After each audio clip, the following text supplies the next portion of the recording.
nous rapprochons de la fin de notre cours. Dans l'exercice précédent, vous avez ajusté votre CV avec les savoirs et les savoir-faire.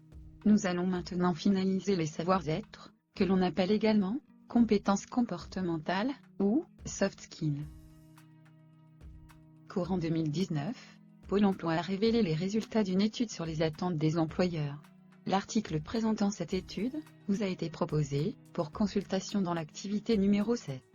Nous allons mettre en évidence les points à retenir de cette étude et à appliquer sur votre CV.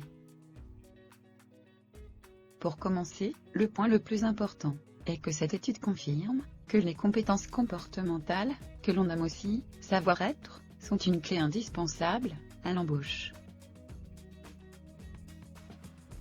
L'étude présente le top 10 des compétences les plus recherchées par les employeurs. Les 5 premières du top dépassent les 90% des réponses, avec une pointe à 98% pour la capacité à s'organiser et à prioriser les tâches. Viennent ensuite dans le trio de tête, la capacité d'adaptation et l'autonomie.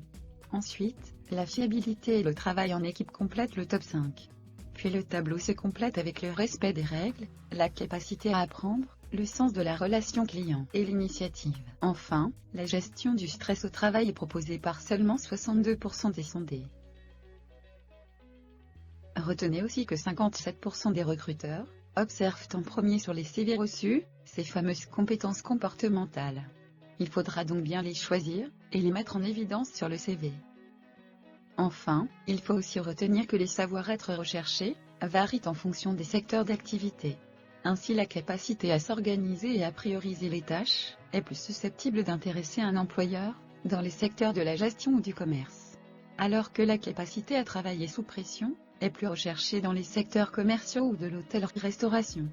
L'erreur souvent commise dans les CV est d'indiquer des compétences qui ne sont pas en rapport avec l'activité de l'entreprise démarchée. Ils n'intéressent donc pas le recruteur. Pensez à accrocher le recruteur très rapidement, pour l'inciter à lire plus attentivement votre CV et décrocher ainsi un rendez-vous. Lors de ce fameux rendez-vous, pensez à rappeler et même à appliquer vos savoir-être lors de la discussion pour renforcer la bonne impression du recruteur.